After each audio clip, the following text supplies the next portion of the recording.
Pablo Escobar and his family were in hiding, tucked away in a remote mountainous area.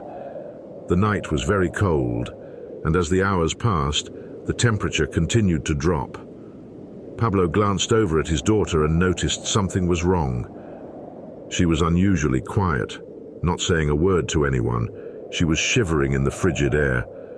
Concerned, Pablo mentioned this to his wife, who suddenly remembered their daughter's condition. Hypothermia. A chill of fear ran through her.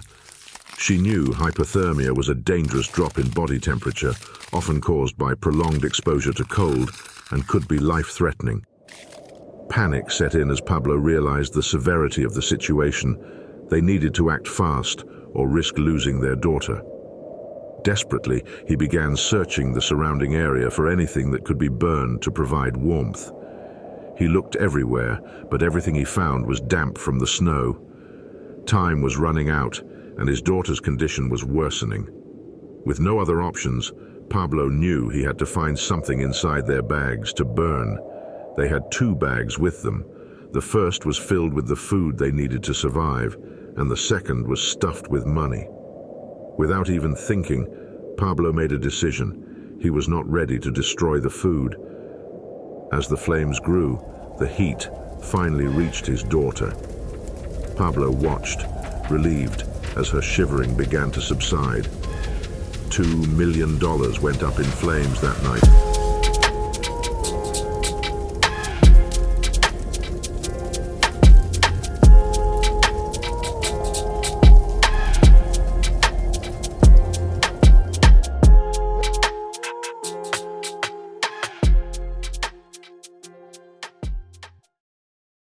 Pablo Escobar, a farmer, was working in the fields when he received a news. His wife was in extreme labor pain. Dropping everything, he sprinted back to his house. When he reached home, he didn't hear his wife's voice, but instead heard another voice. His 3rd child had just been born, and it was a boy. As soon as he saw his son, Abel gave him the name he had been holding on to for a long time. Pablo Emilio Escobar.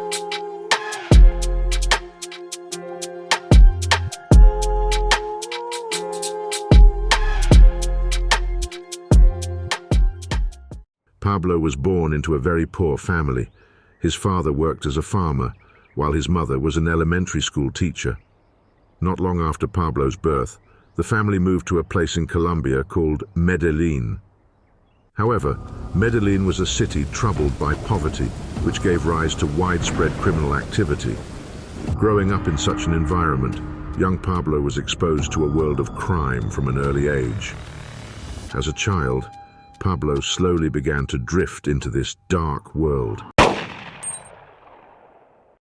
He started off with small robberies, digging up graves to steal coffins, removing the names from the boxes, and then reselling them.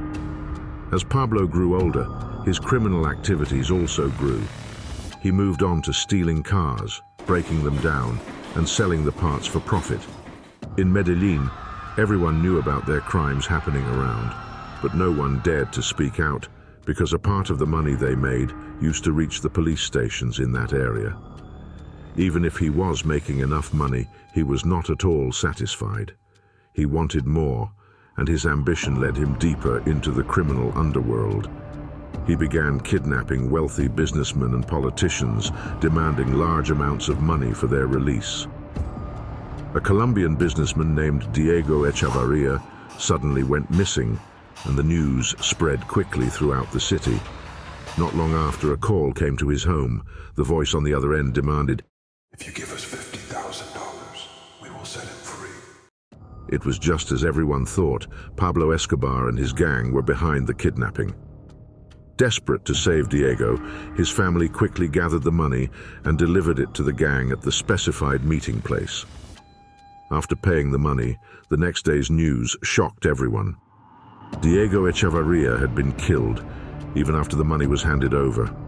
No one could understand why Pablo did that, but the news spread all over Colombia, making Pablo famous.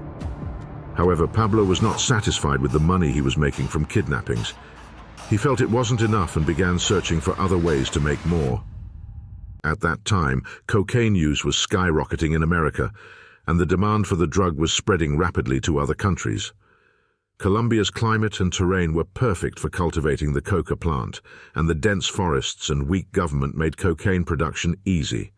Because of these, Colombia soon became the global center for cocaine production. Many powerful politicians were secretly involved in the cocaine trade. One of the first major cocaine producers in Colombia was Pablo Restrepo. He had a vast network for smuggling cocaine, exporting 40 to 60 kilograms to America once or twice a year. Those involved in his smuggling gang made a good amount of money. Soon, Pablo became a member of this group. His fearlessness and ambition set him apart from the other smugglers, catching the attention of Pablo Restrepo. Fabio gave Pablo control over small areas, and slowly, Pablo became Fabio's right-hand man.